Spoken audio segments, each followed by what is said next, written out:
जनाब अख्तर इमान साहब आए अपने।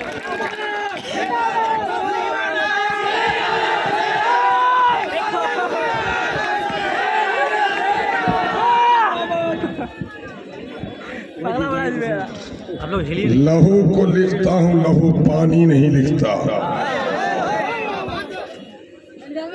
लहू को लिखता हूँ, लहू पानी नहीं लिखता। महलों में जो नाचती है मैं उसे रानी नहीं लिखता।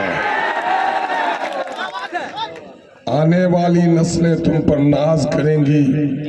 MIM के नौजवानों, कातिल को कातिल लिखना कभी मसीहा मत लिखना।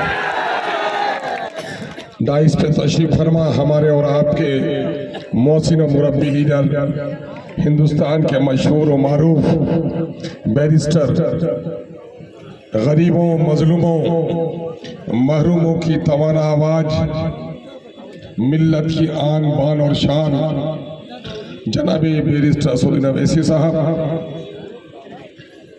पार्टी के बिहार इकाई के इंचार्ज और नौमुंतखब रुकन असम्बली, साबिक मेयर शहर हैदराबाद जनाब भाई माजिद हुसैन साहब, पार्टी के यूथ लीडर और नेशनल स्पोक्समैन जनाब भाई आदिल हसन साहब एडवोकेट, साबिक चेयरमैन जनाब भाई तसीरुद्दीन साहब, जनाब भाई Gorelal Yadav ji, district president Haber बाबू, यहाँ के ब्लॉक प्रेसिडेंट शाहनवाज कल्लू बाबू, स्टेट सेक्रेटरी जनाब भाई शमीम साहब, वो भाई जनाब शहाबुद्दीन साहब, इस इलाके के हरदीर अजीज रहबर और कौमी खादिम जनाब भाई मुखिया गुलाम हसनैन साहब, भाई जनाब डॉक्टर अब्दुल रज्जाक साहब, महमूद भाई, राहिल बाबू, आज के इस महफिल के इंतजाम और इंसराम में अपनी पूरी दिलचस्पी रखने वाले मेरे अजीज शाहिर बाबू उर्फ टोनी मुखिया जी, बिरादर जाना भाई मुर्तजा साहब और इस इलाके की अदबी शान और सीमांचल की आबरू जनाबे भाई शायर मुमताज नैयर साहब, साफियों, गैयों, नौजवानों, मेरी नेक तरीन माओ, बहनों और बेटियों, यह वक्त एक तारीख साज है कि हम आज इस सरजमीन में एक ऐसी शख्सियत का इस्तकबाल कर रहे हैं जिसको पूरी दुनिया इस वक्त हक गोई के नाम पर सल्तनत हक गोई का बादशाह तस्लीम करते हैं। उसकी मुराद जनाब बैरिस्टर असदुद्दीन अवैसी से है। इस वक्त हम जनाब बैरिस्टर असदुद्दीन अवैसी साहब का शुक्रिया अदा करना चाहते हैं कि ये सरजमीन जो सीमांचल की सरजमीन है, हिंदू और मुसलमानों की मोहब्बत की सरजमीन है,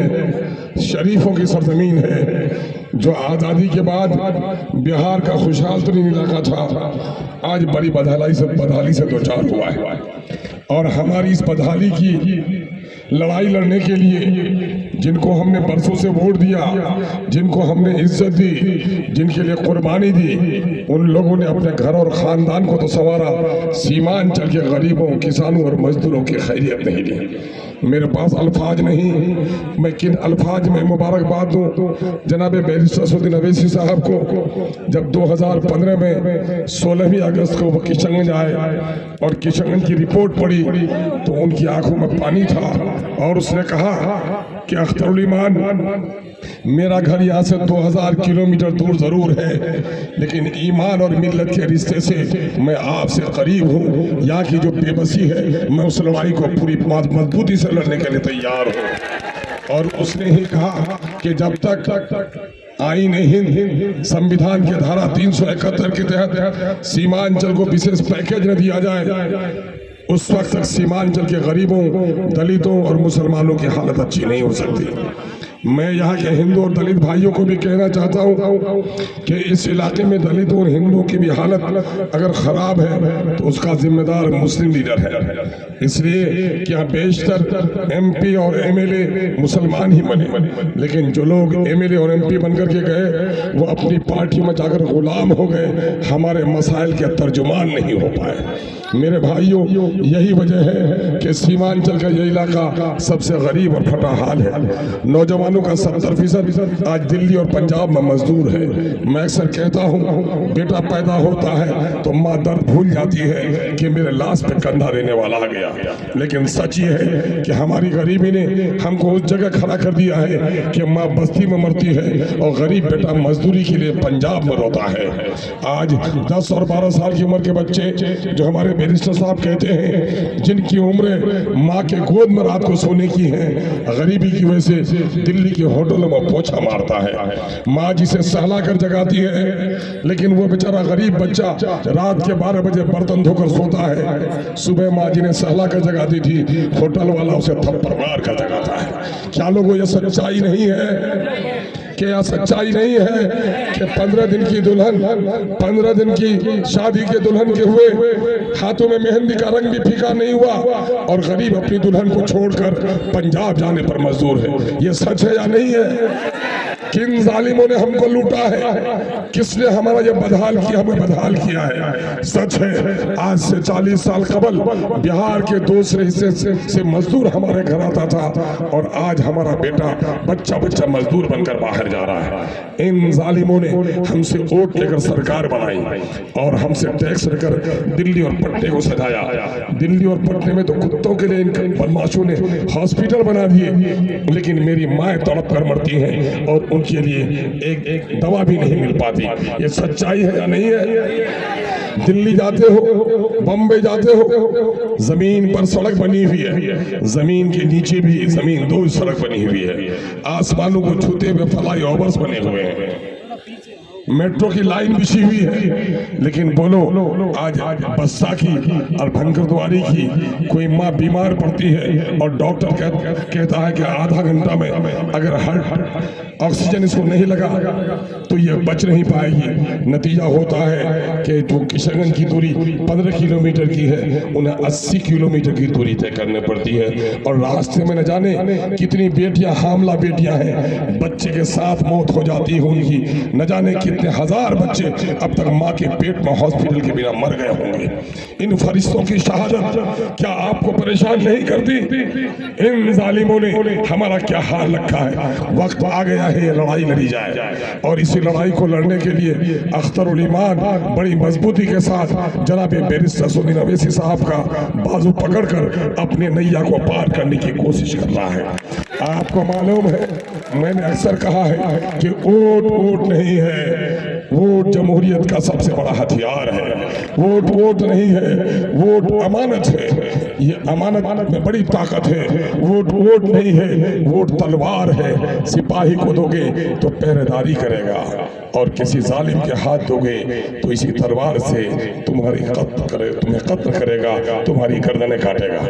ये सच भी है कि हमने हर बार अपनी ये तलवार कांग्रेस को दी, बार बार ये तलवार कांग्रेस को दी और हर बार उस कांग्रेस ने हमारी गर्दन काटी। याद रखो, बाबरी मस्जिद में अगर मूर्तियां न बैठाई गई होती तो आज हमारी मस्जिद शहीद नहीं होती। बाबरी मस्जिद में अगर मूर्तियां नहीं बैठाई गई होती तो राम मंदिर और मस्जिद का झगड़ा होगा, हिंदू और मुसलमानों की मोहब्बत में दरार पैदा नहीं होती। ये सारी शरारत की जननी अगर कोई है, किसी ने बीजेपी को जना है तो उसका नाम कांग्रेस पार्टी है। मेरे भाइयों, यही वो कांग्रेस है। बहुत सारे लोगों को इस बात से तकलीफ होती है कि खानदानी तौर पर मैं कांग्रेस हूँ। मैंने अक्सर कहा है और कह देना जरूरी समझता हूँ, मैंने 1904 तक के कबाले देखे हैं, उससे पहले के भी दस्तावेज देखे हैं। कहीं भी अमीरुल हसन का नाम, जमीरुल हसन के बाप दादा परदादा लक्कर दादा का नाम कहीं भी नेहरू और गांधी नहीं है। कहीं शराफत अली है, कहीं खौलत अली है, कहीं हमदर्द हुसैन है। और अगर कोई अपने आप को खानदानी कांग्रेसी कहता है तो मुझे माफ कीजिए, अपनी मरी हुई दादी के किरदार पर वो कहीं न कहीं से उंगली उठा रहा है कि उसका दादा कोई और था और इसके बाप की पैदाइश किसी और से हुई थी। ये शर्म की बात है। ये शर्म की बात है। बाबरी मस्जिद तोड़वाई किसने? कांग्रेस ने तोड़वाई कि नहीं तोड़वाई? अगर कांग्रेस ने तोड़वाई तो क्या कोई अपने आप को खानदानी कांग्रेसी का अगर मस्जिद तोड़ने वाले के खानदान से रिश्ता रखता है कि नहीं रखता है? रखता है। तो उसको कहो कि अगर तुम खानदानी कांग्रेसी हो तो मस्जिद तोड़ने वाले का खानदान तुम्हारा खानदान है। ये बात बताओ। गुजरात में दंगा हुआ, हम कभी माफ नहीं कर सकते, लेकिन ये बात बताओ कि गुजरात से पहले मुरादाबाद के ईदगाह में हमारे सीने पर गोली किसके जमाने में चली? कांग्रेस के जमाने में। किसके जमाने में? कांग्रेस के जमाने में। ये बताओ, हाशिमपुरा मीरठ के लोगों को हंडन नदी के किनारे उसके सीने पे गोली किसने? कांग्रेस के सिपाहियों ने चलाई कि नहीं चलाई? ये बात बताओ कि भागलपुर की रेशमी शहर में आग लगाई कांग्रेसियों ने और हमारे नौजवानों को जमीन में दफनाकर उसके सीने पर गोभी खेती कांग्रेसियों ने की नहीं की? आवाज दो, खामोश क्यों रहते हो? ये खामोश मिजाजी तुम्हें जीने नहीं देगी। इस दौर में जीना है तो कोहराम मचा दो। ये बात बताओ कि हजारों नौजवानों को आतंकवाद के झूठे मुकदमे पर कांग्रेस ने जेलों में बंद किया कि नहीं किया? ये बात बताओ कि अलीगढ़ की जमीन के लिए लड़ाई सब मिलके लड़े थे। जमीन का रजिस्ट्रेशन कब हो गया? 2011 के 30 दिसंबर को एग्रीमेंट हो गया। 2012 में किसकी हुकूमत थी? कांग्रेस की। 2013 में किसकी हुकूमत थी दिल्ली में? 2014 के अप्रैल तक कौन था? कांग्रेस। अगर 2012-13 में पैसा दे दिया होता तो आज हमारी अलीगढ़ यूनिवर्सिटी की सेट बरात बनकर तैयार होती कि नहीं होती? कांग्रेस ने दिया। ये बात बताओ, 2014 में आपने वोट दिया था और मुझे जब लगा कि बीजेपी जीत सकती है तो मैंने कुर्बानी दे दी थी। आपने वोट दिया, मैंने कुर्बानी दी। मौलाना असरार साहब को जिताया कि नहीं जिताया? तलाक के जरिए जो बिल की पेशी हुई वो हमारी शरीयत पर हमला था कि नहीं था? मौलाना असरार साहब को कांग्रेस ने बोलने दिया? नहीं दिया। तो आज कसम खाओ नौजवानों कि पार्लियामेंट में कांग्रेस के लीडरों, जब शरीयत पर हमारा हमला हो रहा था तो तुमने मेरे चुने हुए मेंबर पार्लियामेंट एक आलिम दीन को, जिनको शरीयत की जानकारी थी, तुमने उसको बोलने की इजाजत नहीं दी है। आज मेरे गांव में तुम आए हो, तुमको भी बोलने की इजाजत नहीं होगी। ऐसा कर रहे हो ना? ये मुबारकबाद देता हूँ नौजवानों। दूसरा ये है कि एमपी का क्या काम है? बैल बहुत खूबसूरत हो और हल में बैठ जाए तो रखोगे उसको? नहीं रखोगे ना। देखो, 4 काम पार्लियामेंट के मेंबर का। ये मुल्क बादशाह का नहीं है, लोकतंत्र का है। सबसे पहला काम है पार्लियामेंट में जाए, देश के हित में, अपनी जनता के हित में, अपने क्षेत्र के हित में कानून बनाए। उसके खिलाफ कोई कानून बने तो उसकी मुखालिफत करे। कभी ये काम किया जावेद साहब ने? दूसरा काम है अवाम के टैक्स के पैसे से जो तरक्की के मंसूबे बनते हैं उसमें अपने क्षेत्र को हिस्सेदार बनाए। कभी बनाया कि कोई काम किया तरक्की का? आवाज से बोलो। तीसरा काम यह है कि सरकार की फलाही लोक कल्याणकारी जो स्कीम आती है उसको ऊपर सेक्रेटरीट से लेकर नीचे डीएम के यहाँ, एसडीओ, बीडीओ के यहाँ दबाव डालकर काम करवाए। कभी ऐसा किया? चौथा काम यह है अपने जनता के दरमियान आए, उनकी समस्याएं सुने, उनको बेदार करे। ऐसा कभी किया? 4 सवाल में किसी एक सवाल को हल किया तो वो जीरो है कि नहीं है? तो जो जीरो होगा वो हीरो हो सकता है। तो क्या उसकी जमानत जब्त करने का फैसला कर लिए हो? जमानत। आओ, दूसरा एक नेता आया, नटवर लाल। ये नटवर लाल कौन है? पहचानते हो उनको? दलाल किसको कहते हैं? अच्छा, नटवर लाल को दलाल भी कहते हैं। देखो सुनो, ये 3 महीना पहले अभी जनाब माजिद हुसैन साहब ने कहा, क्या कहा? मोदी भगाओ देश बचाओ, मोदी भगाओ देश बचाओ। लोग बोला करे मेढक को भी सर्दी लग गई, ये तो बीजेपी के साथ रहता था, आज मोदी से बड़ी इनको नफरत हो गई। लेकिन 3 महीने के अंदर में कौन ऐसा हृदय परिवर्तन हुआ, उनका कौन ऐसा ऑपरेशन हुआ, या कितने कीमत में ये बेजमीर बिका? अब क्या कहता है? पहले कहता था नरेंद्र मोदी भगाओ देश बचाओ, अब नरेंद्र मोदी का तलवा चाटता और क्या कहता है? नरेंद्र मोदी को लाओ और मुझको बचाओ। कह रहा है कि नहीं कह रहा है? क्या नरेंद्र मोदी को आने दोगे? नहीं दोगे। एक बात बताओ, नरेंद्र मोदी का ये छोटा मोदी है, वो है नरेंद्र मोदी, और ये है नटिया मोदी। ये नटिया मोदी का क्या हाल है जानते हो? जितना भी मामला है ईंट बालू गिट्टी सीमेंट आज महंगी हुई है, उसी की बदौलत हुई है। 4 ठो जो लड़का भोंभो करता है वही रात का सिपाही उसका है।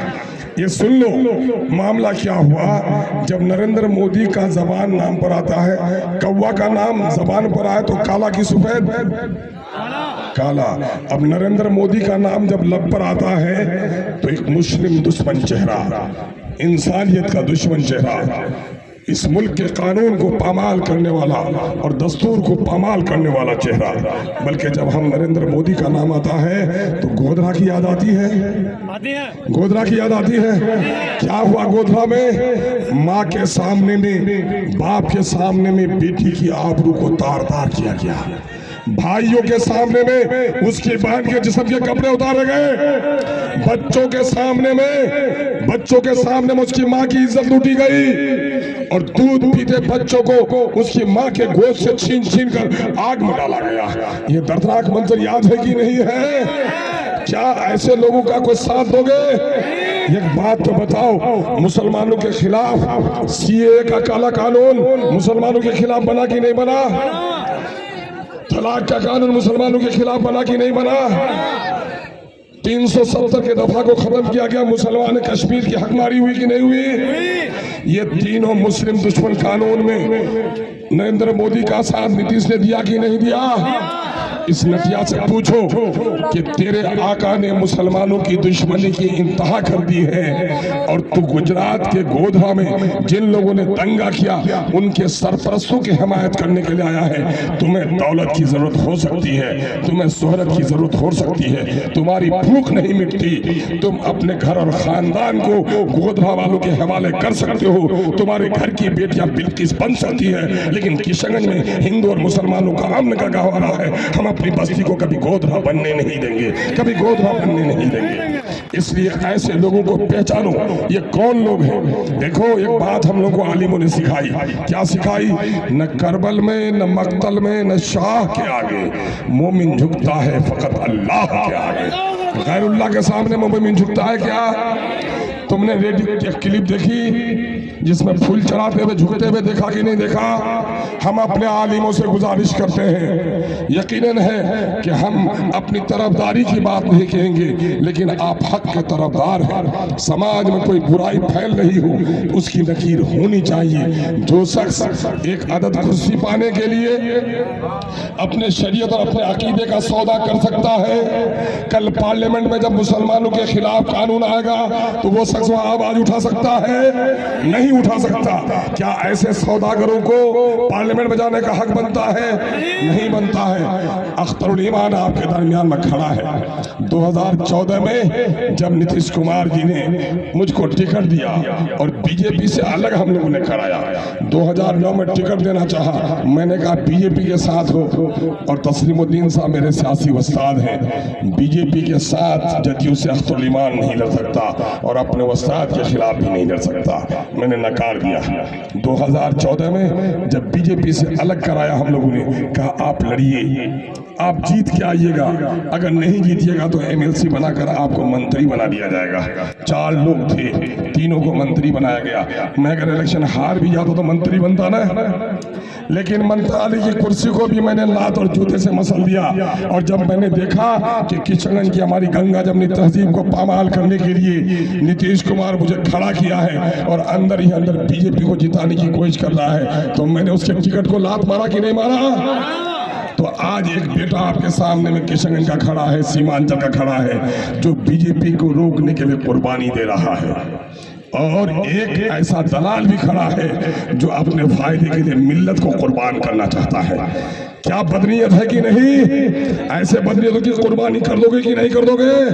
ऐसी सियासी कुर्बानी करो उसकी कि फिर पलट कर कभी खड़ा नहीं हो सके। मेरे भाइयों, आप ये बताओ, आपने जिनको एमएलए एमपी बनाया, कभी खारूदा घाट पार हुआ पैदल?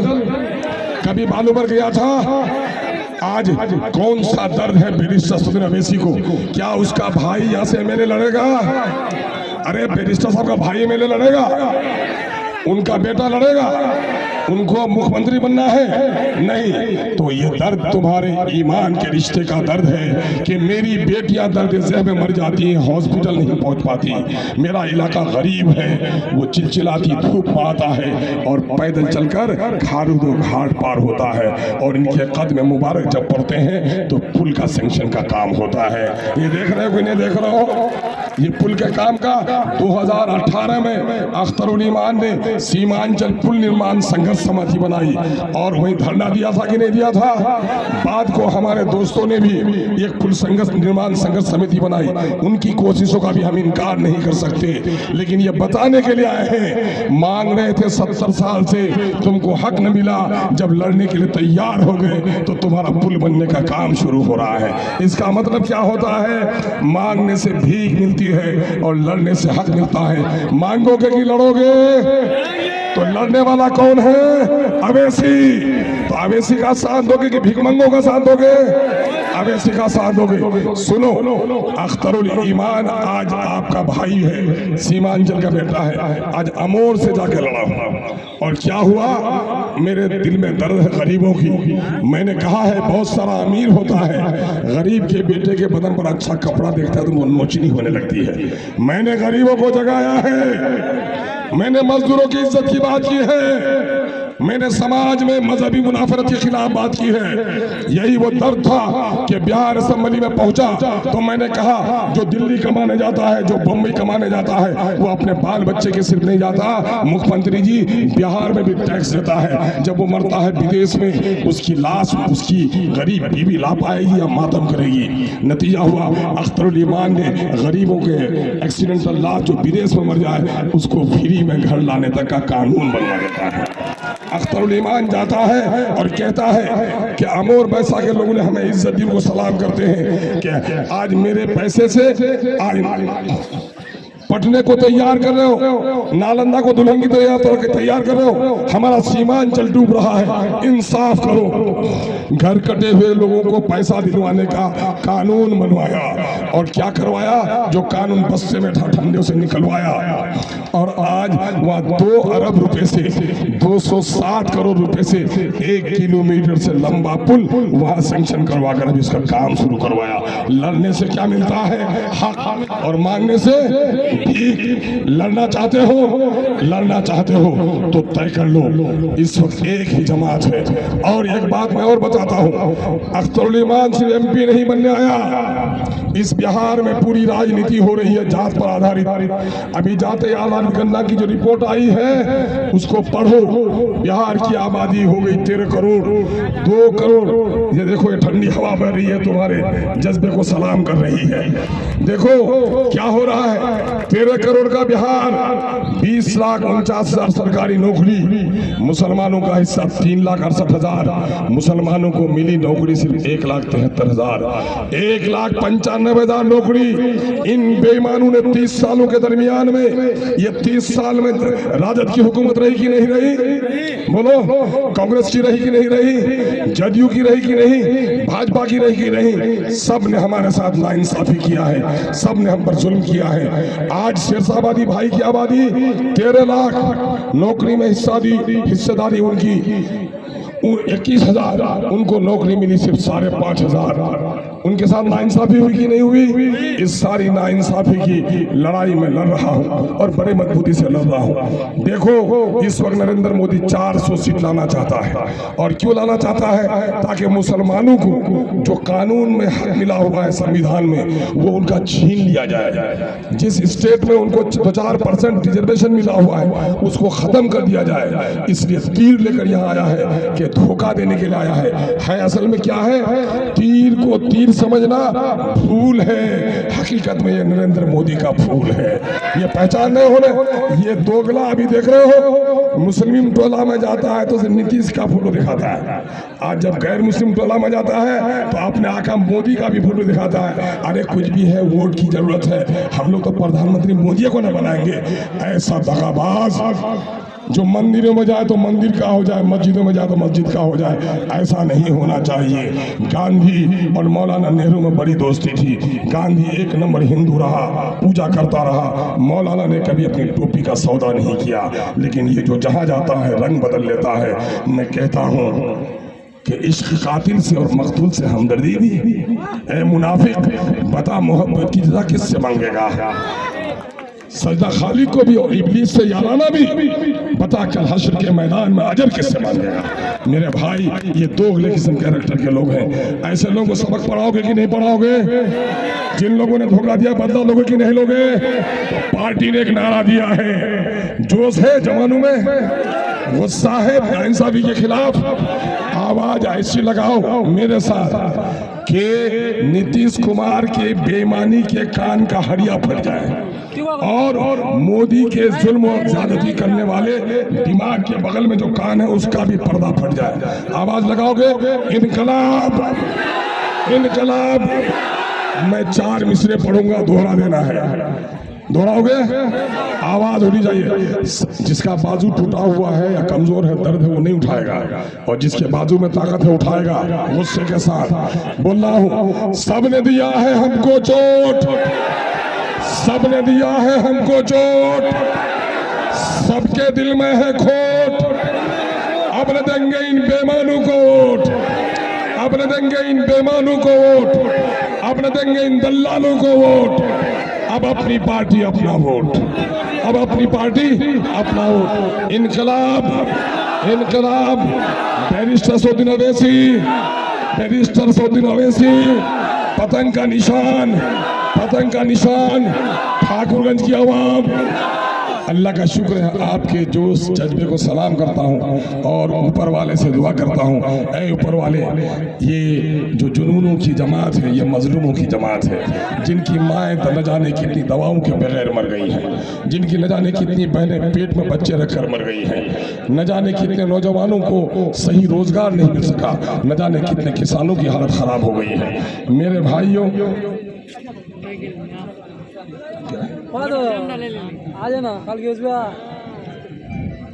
मेरे भाइयों, इस वक्त कई हम तायद चाहेंगे कि ठाकुरगंज के सब डिवीजन बनाने के लिए और पवाखाली के ब्लॉक बनाने के लिए बहुत दिनों से मुतालबा चल रहा है। बहादुरगंज का भी हम चाहेंगे कि इस वक्त सीमांचल के तमाम तर नदियों में 5-5 किलोमीटर पर पुल बने।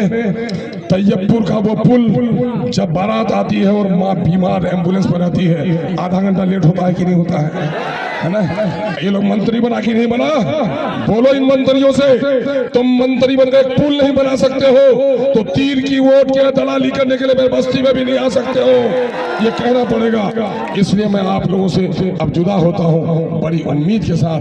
जिस इनकलाबी अंदाज में इस तेज धूप और तपिश में आप बड़े अमन और सुकून के साथ खड़े हैं, मैं ऊपर वाले से दुआ करता हूँ, ऐ ऊपर वाले इस मजलूम की दुआ सुन ले। और हम सबों को इस वक्त हम गद्दी के लिए नहीं लड़ रहे हैं, वजारत के लिए नहीं लड़ रहे हैं, हम मजलूमों के इंसाफ के लिए लड़ रहे हैं। मजलूमों के इंसाफ दिलाने और जालिमों के जुल्म को रोकने के लिए हमारे लोगों के दिल फेर दे। हम हिंदू और मुसलमान दोनों की तरक्की चाहते हैं। सीमांचल एक कश्ती है जिसमें हिंदू मुस्लिम सब मुसाफिर सवार हैं। ये कश्ती किनारे पार होगी तो सब पार होंगे, और ये कश्ती डूबेगी तो सब बर्बाद हो जाओगे। एक शेर सुनाकर चला जाता हूँ, फूल नफरत का चमन में अपने खिलने नहीं देंगे, फूल नफरत का चमन में अपने खिलने नहीं देंगे। तीर अदावत की, दुश्मनी की, तीर अदावत की अपनी बस्ती में चलने नहीं देंगे। किशनगंज के जनजन ने, यानी किशन पार्लियामेंट हल्के के किशनगंज के जनजन ने और जवानों ने खाई है ये कसम, दलालों को नेता कभी बनने नहीं देंगे, दलालों को नेता कभी बनने नहीं देंगे। इनकलाब जिंदाबाद।